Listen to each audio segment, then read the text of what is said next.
Today we are going to discuss about the erythroblastosis fetalis. Now, ये erythroblastosis fetalis is a case of RH incompatibility. RH incompatibility यानी कि RH factor match नहीं हो रहा. अब कुछ केसेस हैं, हम उनको डिस्कस करते हैं. ये है मेल, ये फीमेल और ये उनका baby. Here we have father, mother and baby. अगर फादर RH पॉजिटिव है, यानी कि RH पॉजिटिव का मतलब है उनके पास RH एंटीजन है. तो अगर दोनों पॉजिटिव हैं और बेबी भी पॉजिटिव है तो कोई प्रॉब्लम नहीं, बेबी सरवाइव कर जाएगा. अगर फादर नेगेटिव है, मदर पॉजिटिव है और बेबी भी पॉजिटिव है, तब भी बेबी सरवाइव कर जाएगा. अगर फादर नेगेटिव, मदर नेगेटिव और बेबी भी नेगेटिव है, तब भी बच्चा सरवाइव कर जाएगा. असल में RH इनकम्पैटिबिलिटी होती है मदर और बेबी के बीच में. मदर और बेबी का ब्लड ग्रुप सेम है तो कोई परेशानी, या फिर RH एंटीजन, या फिर ये कह सकते हैं दोनों RH पॉजिटिव हैं या दोनों RH नेगेटिव हैं, तो कोई प्रॉब्लम नहीं होगी. बट अगर मदर RH नेगेटिव है और बेबी RH पॉजिटिव है तो ये प्रॉब्लम होती है. तो बेसिक क्वेश्चन है कि इरेथ्रोब्लास्टोसिस फीटलिस कब होता है? जब मदर नेगेटिव होती है और बेबी पॉजिटिव होता है, यानी कि mother is RH negative and baby is RH positive. क्या दूसरे केसेस में भी हो सकता है? लाइक अगर मदर पॉजिटिव हुई और बेबी नेगेटिव नहीं, उस केसेस में नहीं होगा. क्यों? वो हम डिस्कस करते हैं. अब देखिए, नेगेटिव का मतलब है मदर नेगेटिव है, इसका मतलब उनके पास RH एंटीजन नहीं है, और जो एंटीजन नहीं है उसके खिलाफ उनकी बॉडी क्या प्रोड्यूस करेगी? एंटीबॉडी. तो मदर की बॉडी क्या प्रोड्यूस करेगी? Anti RH antibody.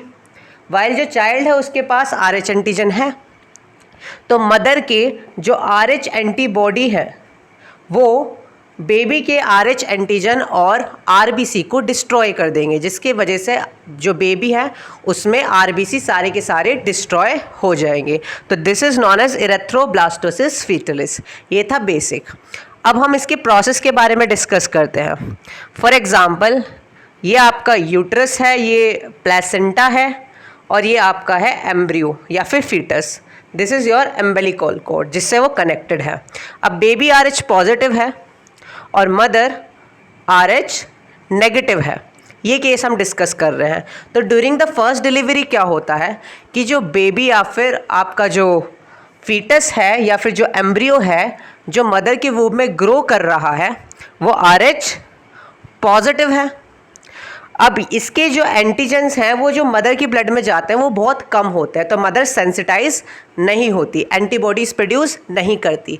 केवल एक ऐसा टाइम है जब दोनों का blood, large amount of blood, maternal blood और जो फीटस का ब्लड है वो डायरेक्ट कांटेक्ट में लार्ज अमाउंट में केवल आते हैं डिलीवरी के टाइम पे.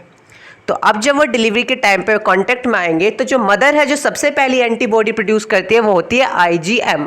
ये जो IgM एंटीबॉडी होती है, यानी कि immunoglobulin M is the largest antibody जो मदर प्रोड्यूस करती है. ये एक पेंटामर होती है, यानी कि 5 अलग अलग एंटीजन से बाइंड कर सकती है.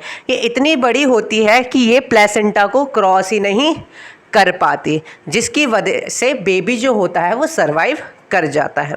अब हम दूसरा केस देखते हैं.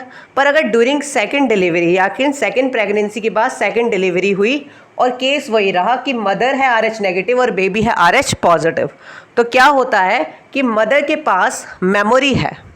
अब मेमोरी के हिसाब से वो क्या प्रोड्यूस करती है? सबसे छोटी एंटीबॉडी प्रोड्यूस करती है जिसे कहते हैं IgG.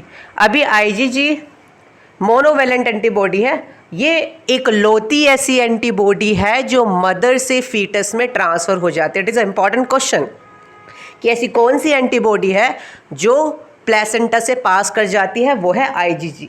अभी IgG जाके क्या कर देगी? फीटल RBC को डिस्ट्रॉय कर देगी और जो डिजीज़ होगी उसको कहेंगे इरेथ्रोब्लास्टोसिस फीटलिस. अगर हम डेवलपमेंट देखें RBC के, हमारे पास इरेथ्रोब्लास्ट होता है, नॉर्मोब्लास्ट होता है, फिर उससे रेटिकुलोसाइट और इरेथ्रोसाइट्स बनता है. नॉर्मोब्लास्ट में आपका न्यूक्लियस डिसअपीयर हो जाता है, रेटिक्यूल्स डेवलप हो जाते हैं और यहाँ पे इरेथ्रोसाइट में बाइकॉन्केव शेप हो जाती है. तो नाम से पता चल रहा है इरेथ्रोब्लास्टोसिस, यानी कि इरेथ्रोब्लास्टोसिस का मतलब कि जो फीटस है उसके इरेथ्रोब्लास्ट डिस्ट्रॉय हो जाएंगे. They are not going to develop in the erythrocytes, जिसकी वजह से डिलीवरी के बाद बेबी का जो आरबीसी है या फिर जो कि डिस्ट्रॉय हो चुका है, अब ऑक्सीजन कैरी नहीं होगी, जिसकी वजह से जो बेबी पैदा होगा वो डेड होगा, जिसको हम कहते हैं स्टिल बर्थ कहते हैं। अब देखिए, अब इसका ट्रीटमेंट क्या हो सकता है। अब इसका ट्रीटमेंट ये है कि 48 आवर पहले हम एक वैक्सीन लगाते हैं जिसको कहते हैं रोगम, रेहिसेस फैक्टर रोगम वैक्सीन लगाई जाती है। अब ये रोगम क्या करती है, एक तरीके एंटी डी एंटीबॉडी है या फिर मैं कह दूँ एंटी RH एंटीबॉडी है।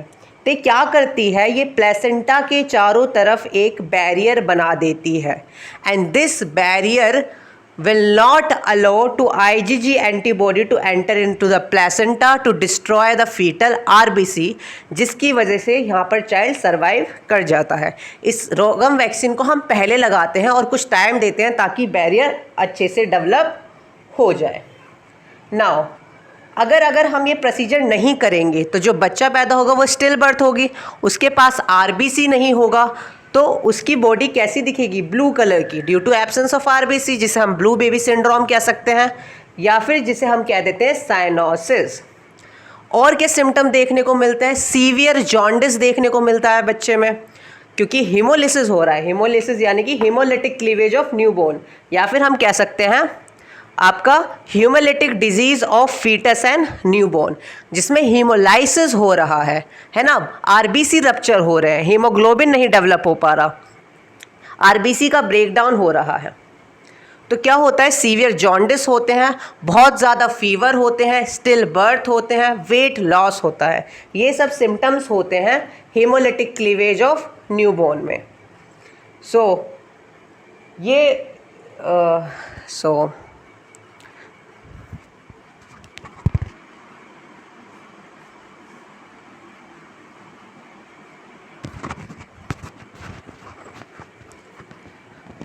Hope you understand this lecture. Thank you.